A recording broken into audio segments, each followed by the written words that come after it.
Salut Fred. Salut Ça Jérém. va, tu vas bien? Ouais, on se retrouve au Lys. Ouais, On va faire un petit tour en voiture. On va faire un petit tour en voiturette, je t'emmène sur le parcours. Ouais. On est lundi, juste le lendemain de ton Grand Prix de Cergy. Ah oui. Et on va en profiter le temps du trajet pour que tu me fasses un petit débrief de ton Grand Prix. Sachant que j'ai vu les résultats, je suis assez content de ton résultat. Un moment exceptionnel. Bon, les résultats, premier jour je m'en sors avec plus 13 et le deuxième plus 14. Donc ok, je suis à la maison, mais ça reste Grand Prix quoi. Bien sûr, c'est un Grand Prix. La pression Grand Prix, le fait de jouer sous certaines conditions bien précises, et voilà, j'ai pas le droit à l'erreur. Et bah, j'ai réussi à... Il y a vraiment plein de points positifs. J'ai réussi à dominer le stress, à garder un rythme de jeu qui tenait la route. Et là où c'est bien, je trouve, c'est que c'est vrai que ces dernières semaines, c'était un peu dur pour toi. ah, ça a été un drame. Tu étais en difficulté. Ouais. Et on avait fait la Rocco la semaine d'avant. Ouais. Je suis venu avec vous sur le parcours. On n'a pas eu l'occasion de filmer parce qu'en fait il faisait beau, donc on s'est dit ça va casser la dynamique dans laquelle on était parti. Avec les vidéos sous la pluie, c'est pas... Ah, aujourd'hui, on a pris un risque. Hein. Avec un peu de chance, on y aura droit. Tombe dessus. Et donc moi j'avais fait la Rocco, j'avais fait une vraie Rocco, je connaissais pas le parcours. Ouais. Et en gros c'était un petit peu, joue dans mes pas quoi. Donc je sais pas si ça a pu aider, mais apparemment, clé en main. Donc comment tu as géré ta compète là? Alors en fait, ce qui s'est passé, c'est que avant, bon, je me suis bien conditionné, quand même bien entraîné, et je suis parti du principe que j'avais des forces et des faiblesses. Je les ai bien identifiées, et en fait, je suis parti du principe qu'il fallait jouer détente. Je suis pas un joueur très long, ça a été mon avantage, parce que les joueurs qui ont eu le plus de problèmes, c'était les gros frappeurs. Et dès que tu t'égares, c'est balle perdue et là, ça commence à coûter cher. Ouais, c'est ce que j'ai remarqué notamment en allée. Le parcours il est assez étroit, assez technique. Tu n'as pas besoin forcément de sortir driver. Pas du tout. C'est rare. Ouais. Par contre, il faut bien placer ta balle dans la bonne zone, sinon tu te retrouves vite pénalisé. C'est ça. Et ça peut vite partir en plus. Et donc au départ, donc tout va bien, pas de stress. Je commence à lever mon club, il y a tout qui tremble. Et alors là, je dis ça va être long. Et pas du tout, en fait, j'ai réussi à caler birdie sur le premier trou. Et là, la pression est redescendue, je l'explique pas. Il y a une sorte de sérénité qui s'est installée et c'était parti. Après, comme je disais, force et faiblesse, donc pas forcément un grand jeu au top. Mais par contre, toutes mes mises en jeu fairway pour ainsi dire avec le drive. Donc ça, c'était les deuxièmes coups un peu plus compliqués pour les longs parcours. Mais alors par contre, le petit jeu a explosé et c'est ça qui m'a sauvé. Je crois que sur le premier jour, je fais 26 putts. Ah, c'est énorme. Et le deuxième, on est à 30. C'est des très bonnes sortes. Le premier jour, je suis plus 8 au départ du 17. Et je craque complet, il y a eu 2 fois 3 putts. Et je fais, bon voilà, c'était la fin, la pression est montée. Bon, là par contre, je ne l'ai pas géré. Mais voilà, et le deuxième jour, mon seul objectif, non, en ayant réussi mon premier jour, je me suis dit le deuxième jour, c'est pas grave. Il peut tout se passer, j'ai réussi une journée. Ouais. Et puis finalement, non, ça a réussi à... Par contre, félicitations parce que la régularité d'un Grand Prix, c'est pas simple. Ouais. Souvent, on a tendance à faire un bon premier tour et ensuite on se met la pression le deuxième jour et c'est là qu'on craque. Ouais. Ou à l'inverse, on se met la presse le premier jour, on a complètement éclaté et là on se dit, deuxième, je m'en fous, j'ai tout perdu donc je joue tranquille. Là, tu as été appuyé parce que tu joues plus 13 le premier jour, plus 14 le deuxième jour. C'est constant, enfin, c'est solide. Complet. Bien joué en tout cas. Bravo. Je noterai par contre qu'il y a quand même 2-3 choses à voir, c'est que mes allées étaient exceptionnelles. Pour moi, je joue plus 3 le premier jour et plus 5 le deuxième. Mais alors dès que je commence à attaquer le retour, je suis en mode sur la défensive. À me dire, bon ça va, si je prends bogey là c'est bien. Il n'y a plus d'attaque de part, il n'y a même plus les birdies en jeu. Je me dis, si tu fais quasiment bogey sur tous les trous, tu auras ton plus 14, plus 15. Et voilà, c'est ce qui m'a un peu coûté, je pense, à la fin. Oh, c'est un bon état d'esprit. Donc là, aujourd'hui, on est le lendemain du Grand Prix.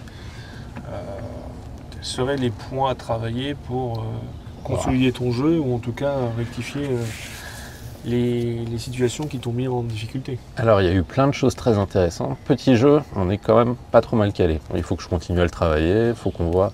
ce qui était vraiment très intéressant, c'était de voir que j'ai eu quand même pas mal de panels de coups disponibles. Donc là, j'étais pas bloqué à plein d'endroits, malgré le fait qu'il y ait des situations où j'ai raté. J'ai pas le fairway, ma balle est sous un arbre, comment est-ce que je me débrouille? J'ai vraiment réussi à sortir des situations qui étaient compliquées. Donc ça, c'était une très bonne chose. Continuer à travailler là-dessus. J'ai des faiblesses sur le grand jeu. Mais alors par contre, j'ai noté un truc. Il s'est passé quelque chose de très intéressant. 2 jours avant le Grand Prix, je me mets au départ du 1, mon fer 7 qui casse. Ah oui, tu m'as envoyé une photo. Ah, ça c'était la déprime. Et ce qui a été horrible, c'est que ça a fait une contraction. J'étais complètement crispé. Je crois que ce jour-là, je joue quasiment plus 40. C'était n'importe quoi. Et donc j'ai trouvé un moyen de retrouver un fer 7. Et c'est là que tout a changé. Parce que mon fer 7, je le tape absolument pas comme les autres fers. Donc je pense que j'ai un problème de matos au niveau du fer. Et tu as mieux le fer 7 que tu as récupéré? Ouais. Et il faudrait que qu'on regarde ça ensemble. J'ai soupçonné qu'il y a un petit souci avec ton matos. Là, j'ai l'impression d'avoir des baramines dans les mains avec mes clubs. Et quand je prends cette eau de fer 7, c'est complètement autre chose. Voilà. Bon bah écoute, là je te propose, on va se faire une petite séance sur le parcours. Ouais. On va en profiter, on est sur les boulots. Et on va se faire une petite situation, là on peut tout faire. Globalement sur le parcours en plus c'est de la mise en situation pure. Ouais. La différence du practice où tu es à plat et tu tapes systématiquement des balles. On va essayer de trouver un par 3 sur lequel on va essayer de travailler tes attaques de green. Ouais. Et on va se faire une petite séance à thème. Là on va se mettre à partir des boules oranges, le junior. Ouais. On va taper une dizaine de balles, il va falloir que tu mettes la balle sur le green. Et au fur et à mesure on va reculer si ça se passe bien. Ok. Orange, violet, ainsi de suite, on recule. Et on va voir soit si ton swing il est en place, ça marche nickel et on touche à rien. Ouais. Soit on voit qu'il y a une dispersion et il va falloir qu'on trouve entre guillemets une solution, un tips pour permettre d'être au moins sur un par 3 beaucoup plus précis pour sécuriser le green. Bon, en tout cas le green ou les abords du green. Ok? C'est noté. Bon bah c'est parti. C'est parti. A tout de suite. Alors là c'est parti. Donc Fred, on est au trou numéro 12 du parcours des bouleaux. Ouais. Donc, du Release Chantilly. C'est un par 3, c'est un par 3 qui est assez compliqué.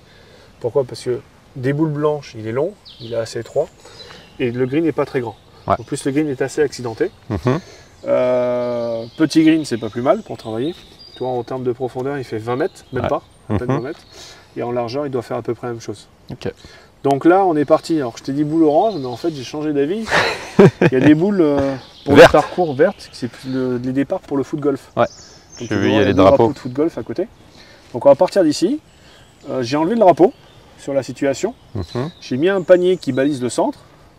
Et d'ici en distance, on est à 64 mètres. Ok. D'accord? De là? 64 mètres du centre. Donc tu peux enlever environ 10 mètres pour l'entrée. Le but du jeu, ça va être de performer sur une série de 10 balles. Donc, tu vas prendre 10 balles à toi dans ton saut, pas des balles de practice, des balles à toi. Ouais. Et d'ici, tu vas pouvoir prendre choix du club complètement libre, soit un wedge, soit un pitch, soit un 9. La manière que tu fais, je m'en fiche. Moi, ce que je veux, c'est que ce que tu me proposes, ça marche à 70%. Ok. Il me faudra 7 balles sur le green. D'accord? Je t'en fais une petite pour démonstration, je te confie ça. Donc là, par exemple, je suis parti sur un 50 degrés, qui est un wedge. Donc 50 degrés, si je le tape full swing, je vais être trop long. Je vais être à environ un peu plus de 100 mètres. Ouais. Donc là, le but du jeu, le green étant monté, comme tu peux le voir, soit tu fais une option balle un peu haute, sachant qu'il n'y a pas de vent et on est protégé par les arbres, ouais. Et que c'est une balle qui va pitcher, ou soit tu la fais un peu plus tendue, tombe juste un peu avant green pour qu'elle roule. Ouais. Je vais plutôt partir sur cette option-là. Donc sans forcer, je trouve mon dosage, alignement sur le milieu du green, et de là c'est parti. Je pousse la balle tranquillement, et là, toi, ça va finir dans le centre sans aucune difficulté. Ah, j'allais dire aller gratter, mais pas du tout. Ah non, non, non, il y a un petit contact balle-terre. Ah non, c'est très bien. Ce qu'il faut, dans les 70%, c'est pas que 70%, il faut que tu vois que cette situation soit pas stressante. Toi là, j'ai joué cool, ouais. Aucun souci. Et c'est ce que j'aurais fait également sur le parcours en compétition.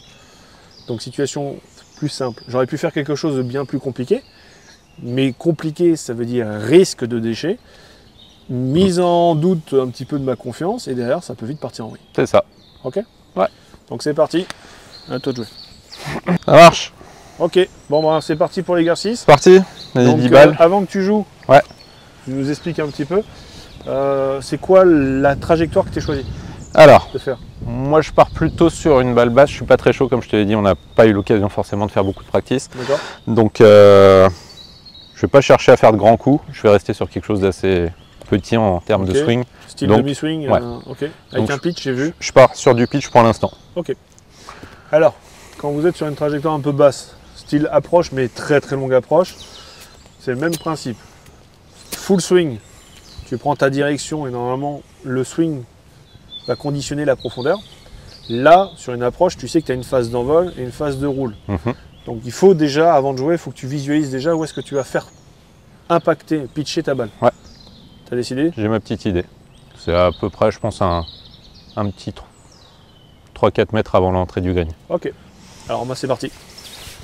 Donc dans ta tête, tu ne regardes pas le panier, tu ne regardes pas le green. Tu regardes 3-4 mètres avant le green. C'est parti.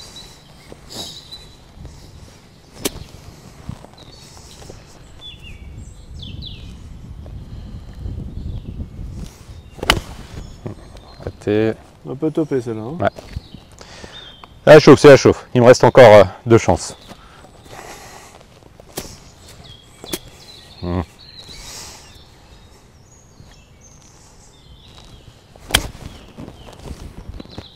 Et mieux. 3 mètres avant. C'est parfait, c'est exactement ça. Ok.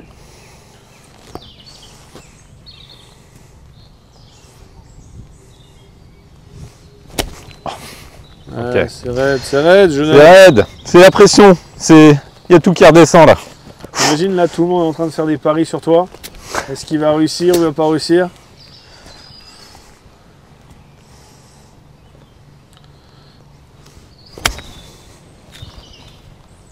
Ok, point de chute est bon. Le problème c'est que comme tu as joué un peu à droite, le terrain dégage à droite. Bon bah t'as plus le droit à l'erreur. Hein. Allez. Il reste 6 balles à réussir. C'est sous pression qu'on joue le mieux.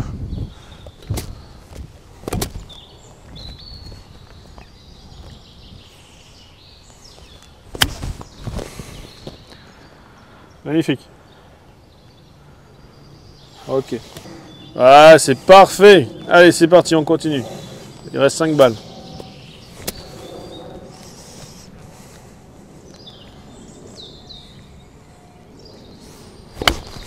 Topé aussi, c'est tendu. Reste, non. Ah, dommage. On va le refaire. Hein. On va le refaire, mais il va falloir que tu me trouves une autre solution. Pour le moment, c'est pas... Non, c'est pas ça. Sécurisant. Non, ça gratte. Ok, allez, je te prends la main 2 secondes, je te montre un petit truc. Chose importante. À partir du moment où tu décides de jouer en demi-swing, c'est important, il faut que tu joues qu'avec un seul moteur. Un moteur, donc la rotation, et pas d'autres leviers. Ok. Donc tu t'installes, tu te positionnes, tu tournes, et tu tournes. Alors là, demi-swing, pitch, je tourne. Pour éviter d'avoir une action de main, je favorise plutôt un grip de paume. Tu ne serres pas trop fort, hein, surtout, parce que plus tu vas serrer fort, plus tu vas créer une crispation dans le haut du corps, et plus ça va se bloquer. Donc je suis ici, et je tourne. C'est une grande approche en fait. Hein. Tu t'installes. Alors, je vois que tu mets la balle systématiquement au milieu des pieds. Normalement, je suis censé être un peu plus à droite. Ouais, c'est un pitch. Ouais. Donc pitch, normalement, tu vas décaler un tout petit peu la balle sur le pied arrière pour un meilleur contact justement balle-terre. Hop, je m'installe, je me positionne et ensuite un seul levier. Rotation, rotation. Et tu laisses le corps faire tout seul. Ok. Ok ? Vas-y à toi. On finit les 2 balles.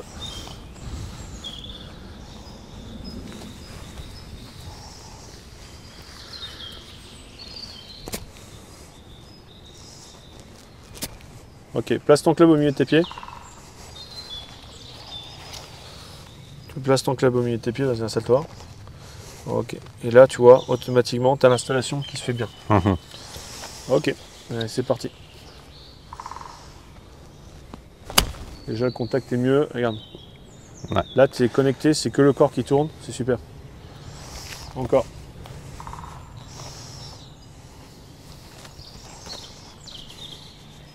Magnifique.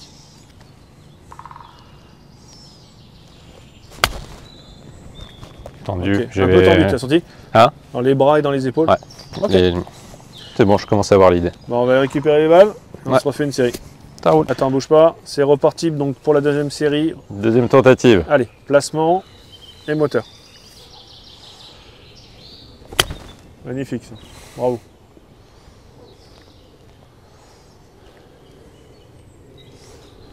C'est bien. Tu as la balle au centre, donc il ne pouvait rien se passer de bien. Ok. Après, il y a cette perception.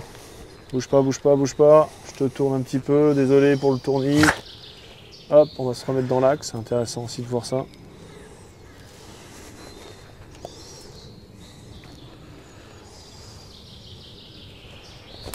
Non. Oh! Là, tu tournes pas. Donc là, je tourne pas. Très bien. Avec tes bras là. Ok. Bon, ça sent le drill.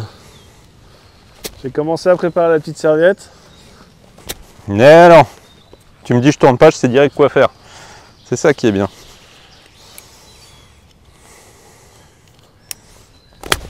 Mieux. Ouais, c'est facile, hein. Tu t'installes, tu tournes, c'est sur le green. Facile. Tu t'installes, tu tournes, c'est sur le green. Et de 4. Un peu plus tendu, mais... Ouais, mais elle est là, ça fait le boulot. Range la serviette, s'il te plaît. Me menace pas comme ça.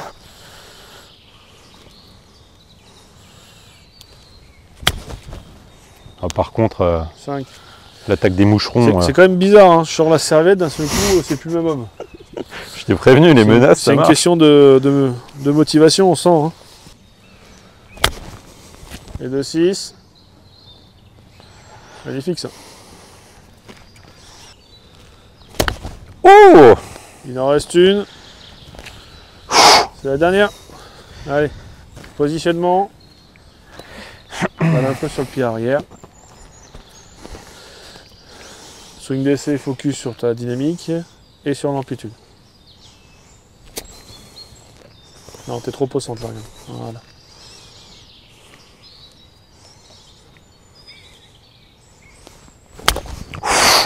Ça passe. Ça passe. Bien joué, monsieur. C'est bien. C'est bon, on va pouvoir reculer au orange. On Alors recule. attends, bouge pas. Je vais quand même montrer un petit exercice. Quand vous avez du mal justement à associer en fait le haut, les bras et le club.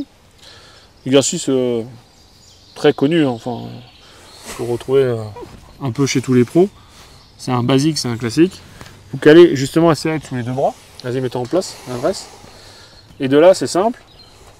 Vous êtes ficelé et donc obligé de jouer qu'avec l'ensemble. Donc là, vraiment, il y a tout le tronc. Vas-y, recommence, bouge pas. Là, il y a vraiment tout le tronc qui va tourner. Si à un moment ou à un autre, on s'échappe avec les bras, ben, qu'est-ce qui va se passer? Ça va tomber. Donc là, ça prouve bien une chose, c'est que je joue avec mes bras. Hop, je garde la connexion. Vas-y, recommence. Ok, et après, deuxième truc qui est pas mal, c'est une clé, c'est un petit tips. Vas-y, démarre. Tu attends que ton épaule gauche arrive devant toi. Et ensuite, tu attends que l'épaule droite arrive au retour. Vas-y. Voilà. Attends l'épaule, vas-y, vas-y. Hop. Et après seulement, tu bouges. Ok. Ce qui va être intéressant, c'est sur la vidéo juste avant. Vas-y, on recommence. Le swing juste avant, stop. Là, tu es ici. Et là, tout de suite, toi, tu as tendance à partir et regarder le résultat. Ce qui fait que tu peux varier en fait l'endroit où tu percutes le sol. Ouais.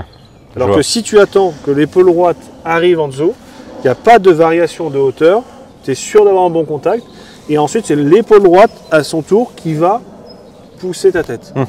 Vas-y, essaye d'en faire une ou deux comme ça. Yes. C'est presque trop tôt encore. Épaule, épaule. Voilà. Là c'est l'épaule droite qui enroule, tu te laisses partir, et la serviette tombe bas, donc ça reste connecté. Alors évidemment, on ne joue pas avec la serviette indéfiniment. Vas-y, refais dans la sensation. T'es allé trop vite avec la tête. Tout de suite, tu pars. Attends que l'épaule droite revienne. Yes. Ouais. Voilà, c'est mieux. Ah. Et t'as senti un bras qui est parti? Là, c'était pas mal. Ouais. Ok. Ok, ah, c'est pas mal. C'est un super exercice.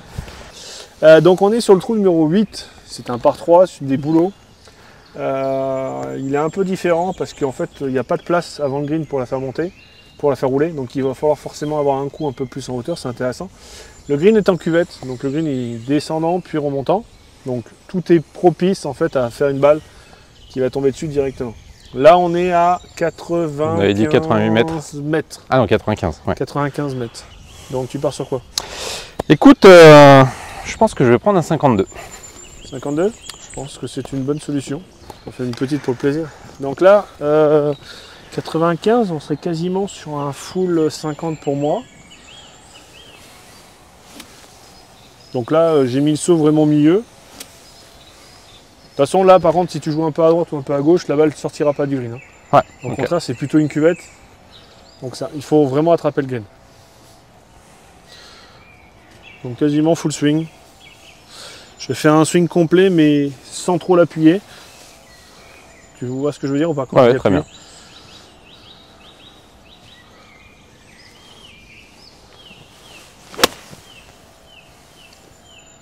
Donc swing complet, mais sans trop appuyer, toi, tranquille.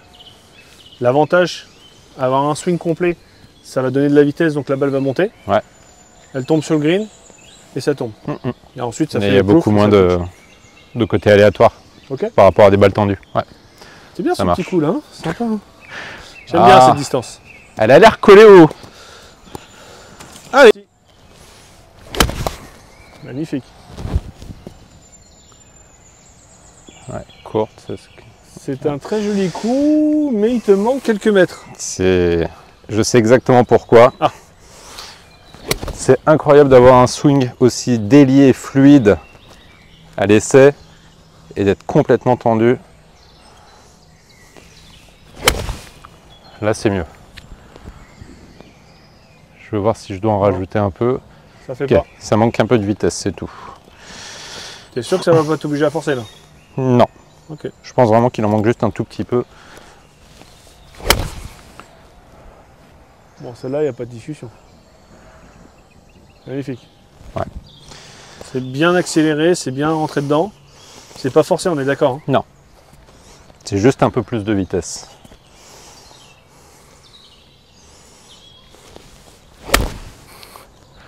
Je l'ai embarqué à gauche. Ouais. Et tu vois, le problème, il est là.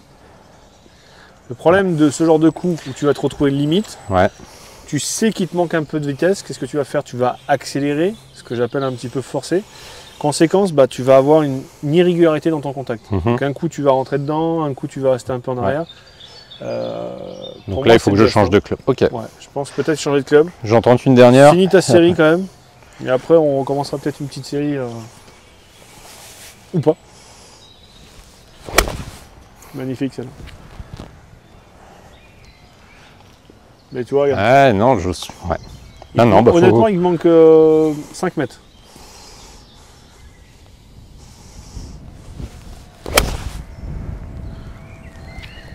Ça va manquer encore, je le sens. Ah, c'est régulier, hein. Tu tombes toujours au même endroit. Ah oui. Donc là, si je calcule la distance, par contre, l'accélération est bonne en fait. Le mouvement est bon, il n'y a pas de discussion là-dessus.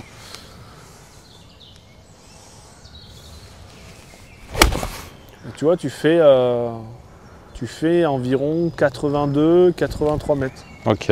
Il faut juste que je... Le milieu du green, il est à 95, il te manque un peu plus de 10 mètres.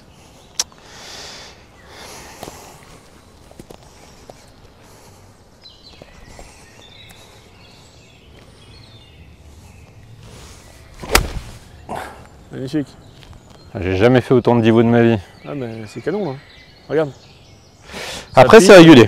Ouais, c'est régulier. Donc là, globalement, là, il y a une force énorme, hein, Fred. Là, à 80 mètres, 82 mètres du green, c'est une vraie machine. Ouais. Donc toi, stratégiquement, il faut que tu ailles chercher cette distance-là. Mais là, malheureusement, les gars, c'est 95. Ce qui était demandé. Bon, Fred, après cette petite séance de travail, un petit wedging. pour finir la séance, on va se faire un petit trou. Ok. Allez. On fait tout sur un trou, on mise tout. Hein? On mise tout sur un trou. Ça marche. Donc là, attends, qu'est-ce qu'on pourrait parier? Qu'est-ce qu'on pourrait parier? Faudrait parier un petit truc. Bah, le classique, un petit coup à boire. Ok, ça me va. Trou numéro 9, par 4, dogleg gauche. C'est assez compliqué parce que tu peux pas mettre un énorme drive. T'es T'as la hors forêt limite. qui est en face qui accueille vite. Et souvent on est tenté de vouloir couper pour ceux qui ont une hauteur de balle assez haute à gauche. Il faut au moins aller 180-190 mètres de carry, c'est quand même beaucoup. Hein. Donc c'est le mauvais choix. Donc petit bois de parcours c'est bien. Et là où c'est difficile, c'est que le deuxième coup reste encore assez long. Je me souviens bien. Donc je conseillerais pas forcément de faire un draw. Plutôt une balle droite. Bon même un petit fake, c'est pas grave. Et tu vises le milieu. Ok. Il n'y a plus qu'à. Bonne partie. Bonne partie. Ah, bon trou.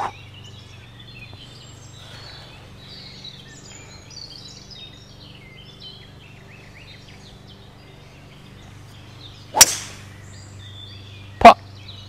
Légèrement fade et parfaite celle-là. Voilà. Là je suis placé, je vais avoir l'ouverture. Bon.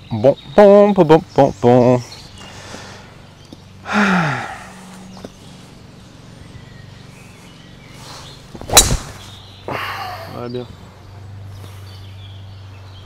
Parfait. Très joli coup. Bon, On s'en sort bien. Je sais pas si c'était volontaire, mais c'est là. bien joué. Allez, Merci. Faut pas que je finisse dans les bois. Allez, deuxième coup. Deuxième Du coup. par 4. On a dit qu'il restait 170 mètres. 170 mètres pour le drapeau. Le drapeau, il est parti de droite du green. Et Milieu. Si je dis Et pas de bêtises, il y a un bunker. Joli bunker dans l'axe. Je sais pas si on voit. Est-ce que je peux faire un Donc, zoom sur ton appareil? Alors attends, te mets pas devant. Voilà, on peut voir le bunker là-bas. Plutôt passé par la gauche, Donc on va de pas le souvenir. green, mais effectivement, stratégiquement, c'est quand même plus sympa d'attaquer par la gauche. Il y a trop de moucherons chez toi. Ils sont gâtés. Ah. Allez.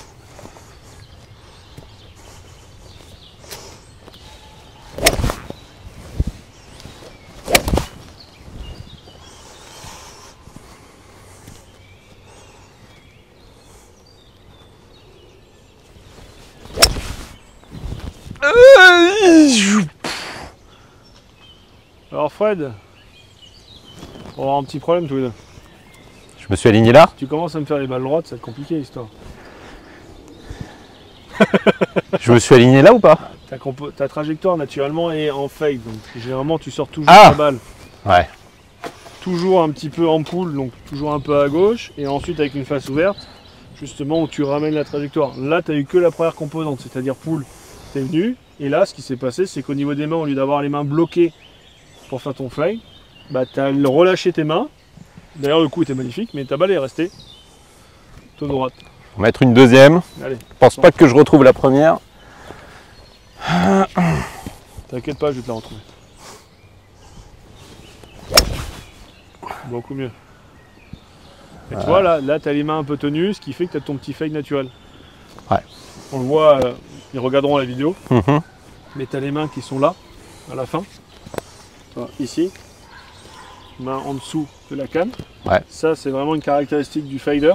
Ouais. Alors que quand tu le laisses passer les mains, ou voire même tu le laisses recouvrir la tête de club, là tu es en hook, Mhm. et là tu es neutre. Ok. De toute façon, c'est le fameux release que j'ai du mal à faire, Ouais. que je dois continuer à travailler encore.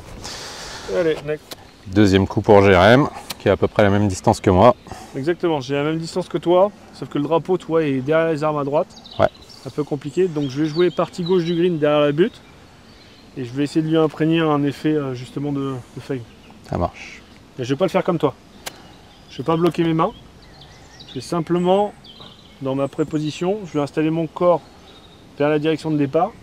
Et je vais juste un tout petit peu tourner la face de club dans mes mains pour que la face regarde à droite. Et de là, je laisse swinger tranquillement le corps. C'est parti.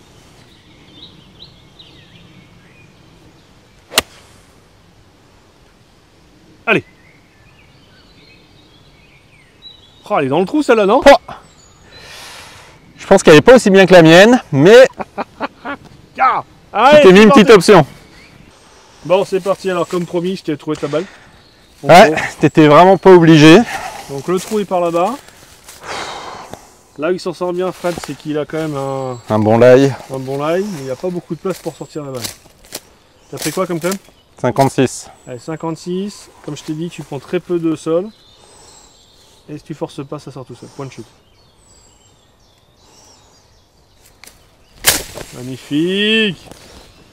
Oh, le bon kick. Il est superbe, il est superbe. Ça avance. Oh là là. Ah, c'est presque dans le trou. Ah, on est à 10 cm. Bravo. Oh, 2 mètres. Merci. Alors, Jérémy en 2. Un bon petit putt de... Quoi, on a 7-8 mètres là? Oui, et alors là, il y a une particularité. C'est que ce green là, il est coupé en deux ici. Et tu as une cassure avec un plateau. Il n'y en a pas beaucoup au lisse, mais lui là, il y en a un en particulier. Donc ce que je vais faire, c'est que je vais venir regarder la pente. Je t'avais déjà montré ça. Ouais. Je viens autour du trou. Et je regarde où se situe le putt en montée. Et tu vois, le putt en montée est plutôt par ici. Donc globalement, c'est-à-dire que la fin du trou va avoir tendance à revenir légèrement de ce côté-là. D'accord. Donc il faut que je trouve l'endroit où je vais putter, m'arrêter et laisser le green prendre le relais. Donc je vais jouer par ici en termes de profondeur, parce que ça descend, et ensuite on va laisser le terrain faire le boulot. Tu vois la pente, elle ramène doucement. Et là en fait ce qui est bien c'est que je suis venu chercher mon putt de retour qui est en montée. Alors par contre je m'attendais à ce que ça roule beaucoup plus. J'ai putté doucement, hein. Ça paraît peut-être pas, mais j'ai putté assez doucement. Donc l'avantage c'est que le putt en montée autour du trou c'est toujours le même. Donc il va être ici, là où je suis. Et bah donc toi par défaut normalement tu es censé venir clairement chercher beaucoup plus à gauche. Ouais. Un peu l'opposé. Oh c'est joli. Oh que c'est joli. Mmh. Ouais, les grands princes. Là je vois que tu donnes pas. Mais si c'est donné, c'est bon. Non, non, tu sais ce qu'on dit toujours? Quand tu demandes je veux pas savoir. C'est que tu sais que tu peux le louper. Quelqu'un qui est sûr de rentrer, il ne demande pas donner.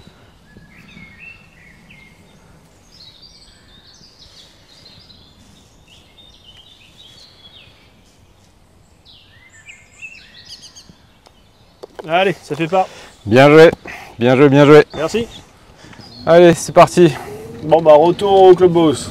Bon, et bah, tu me Alors, crois? on a pensé quoi de cette petite séance? Que j'ai réussi à perdre plus de balles sur une séance d'entraînement que sur 2 GP complets. En compte. Bon, c'était très intéressant, ça permet de rappeler des petites bases et surtout j'ai pu voir que j'étais quand même assez régulier sur pas mal de coups. Il n'y a pas eu de grosse différence de distance. Et puis voilà, des fondamentaux comme comment faire un demi-coup en engageant que le haut. Toi, c'était intéressant parce que vous l'entendrez souvent que le demi-swing, les coups un peu plus petits sont plus faciles à réaliser que d'autres. Je dirais que statistiquement, c'est pas faux. Mais bien en décours, ça dépend du cas par cas. Par exemple, la Fred, avec son pitch demi-swing, c'était très irrégulier comme vous l'avez vu parce que bon, il le maîtrise pas assez, parce que peut-être qu'il s'en sert pas non plus souvent. Ouais. Ton 52 swing accéléré normal, tu gères mais tranquille. Ouais. Enfin, t'as envoyé 8 balles, elles sont toutes tombées dans la même zone, c'est incroyable, à 80-82 mètres, alors que ton pitch était constamment en doute. Donc il n'y a pas de règle précise. En fait, la seule règle, c'est la manière dont vous entraînez et des coups que vous allez vous servir. Moi, par exemple, dans mon style de jeu, je suis très polyvalent, je touche un peu à tout. C'est-à-dire, je fais des demi-swings, je fais des 3/4, je fais des swings complets. Et j'ai passé beaucoup de temps et beaucoup d'années à m'entraîner sur ce genre de coups. Notamment, c'était un point faible chez moi, c'est tous les coups à moins de 100 mètres, j'arrivais à toucher non seulement pas les trous, mais parfois je touchais même pas les greens. Donc j'ai été obligé de mettre en place toute une méthode de wedging pour arriver à avoir des bases solides sur lesquelles je peux m'ancrer. Donc ça m'a nécessité énormément d'heures de travail. Et aujourd'hui, c'est sûr que je suis très à l'aise. Mais je suis un peu comme toi, moi j'ai un coup que j'adore, je te l'avais déjà dit, c'est 115 mètres, c'est mon pitch. Ouais. À 115 mètres, il n'y a pas de discussion. Je prends mon pitch, je m'aligne et je swing. Fléchette. Et comme j'accélère, je fais bien, en plus la balle elle vole à 115, elle pitch à 115 et souvent elle reste, elle bouge pas, voire même elle revient en arrière. Dès que je suis à un coup intermédiaire, je suis obligé de rentrer dans un système méthodique, de dire tiens, demi, 3/4, machin, je dis court, je m'écris de bas. Et c'est un peu plus complexe. Comme je me suis entraîné, je suis confiant, mais si tu n'as pas assez d'heures d'entraînement, ça devient vite panique à bord. Et tu as le déchet. En même temps, il y avait un exercice que tu m'avais donné pour l'échauffement et même pour les entraînements qui étaient vraiment très pratiques. On l'a plus utilisé pour le chipping, c'est le fait de chipper avec 3 clubs. Oui, très bien ça. Et le fait de voir les tendances du jour et voir surtout s'il y a des clubs avec lesquels tu t'entends pas très bien. C'est ça. Donc par exemple, prends 56, 52 et pitch. Vous verrez avec lequel vous arrivez à mieux contacter. Et voilà, ça va être un peu la tendance de la journée. En entraînement, c'est vraiment parfait. Donc voilà, premier Grand Prix de l'année. En tout cas, bravo. Hein. Merci beaucoup. C'est vraiment une grosse fierté. C'est pas forcément dans tes objectifs, parce que l'objectif c'est de te rapprocher de 0. Et on en avait discuté déjà la dernière fois lors d'une précédente vidéo, on avait fait un débrief. Je t'ai dit qu'il y avait différents niveaux de compétition et de pression qu'on passait. Et globalement, s'il y a bien une compétition, on n'y va pas pour baisser l'handicap, c'est le Grand Prix. Sur le Grand Prix, les conditions de jeu sont un peu plus difficiles, il y a de la pression, et l'ambiance, toute l'atmosphère est différente. En tout cas, bravo, parce que toi, tu es rentré dans ce Grand Prix de Cergy qui est une première. Alors, c'est ton parcours. C'est à la maison. C'est une première, mais malgré tout. En plus, c'est à la maison, attention. Hein. Ouais. C'est ça la fierté. Il y a deux choses. Un, oui, on connaît le parcours, on sait où il faut jouer, on a l'habitude. Mais deux, c'est chez toi. C'est chez moi. Et donc, tout le monde t'attend.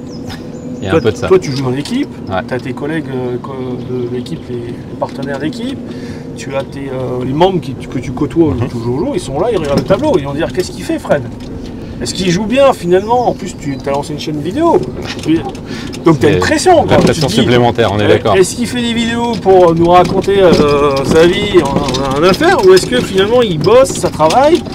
Et bah là, c'est une preuve. Je pense que les résultats ont... Envoyer deux cartes en dessous de ton index en Grand Prix, c'est énorme quand même. Hein. Il y avait une dernière chose, un petit détail. C'est pas toi qui m'as dit que quand tu joues une compète style Grand Prix, il faut partir du principe que tu vas jouer à peu près plus 5 par rapport à ton niveau? Ouais, alors ça dépend des Grands Prix, mais globalement c'est ça. Quand tu fais une compétition de type national, ouais. Championnat de France par équipe ou individuel ou le Grand Prix, c'est des statistiques. Hein. C'est une stat que j'avais fait à l'époque quand je m'occupe des équipes de joueurs. Globalement, tu prends l'index du joueur et tu peux rajouter entre 3 et 5 coups par rapport à son niveau. Okay. Donc en gros, un joueur qui est 10 va jouer 15 en compétition. Donc ça sert à rien, ça c'est un conseil que je donne toujours, ça sert à rien de vous emballer les gars et les dames, de vous dire tiens je suis 10, il faut que je joue 10, vous ne jouerez pas à 10, d'accord? Si vous voulez jouer 10, il faut que vous jouiez 5. Donc à vous de bosser pour descendre votre niveau de jeu. Pourquoi? Parce que la pression elle est plus importante et à l'entraînement c'est quand même très difficile de se préparer avec une telle pression de compétition. Donc je m'entraîne, c'est bien, s'entraîner bien c'est parfait, je reprends le slogan de mon ami Rémi. Monsieur Bedu. Par contre, derrière aussi, il faut à l'entraînement vous conditionner avec une pression de compétition. Pourquoi? Parce que plus vous serez préparé à la compétition, plus vous serez capable de réduire cet écart. D'accord? Et même, j'ai envie de dire, si l'entraînement est insupportable, imaginons, bah, ce sera tellement un plaisir de jouer en Grand Prix que tu risques même de mieux jouer en Grand Prix en fait. Ouais, c'est ça. Et après, tu as une dynamique. Après, tu as des joueurs qui sont sur le petit nuage pendant ce week-end-là, ils se lâchent. Ouais. Mais globalement, en moyenne, en règle générale, on a tendance à être un peu moins performant dans les grosses compétitions que sur une compétition plutôt amicale du dimanche ou une compétition de club, ouais. Où on joue un peu mieux. C'est ça. Donc ça, c'est une véritable stat à prendre en compte. Donc je peux partir du principe que un petit single, on n'est pas trop mal. Bah là t'as démontré. Bon, et ben c'est génial. Il n'y a plus qu'à reproduire pour les prochains GP. Bon bah en tout cas super. Merci beaucoup. On continue dans cette direction, c'est bien. On lâche rien, on continue. À la prochaine. Et puis lâchez rien non plus. Et commentez. Hein. Allez-y, lâchez rien. Putain, je demande jamais.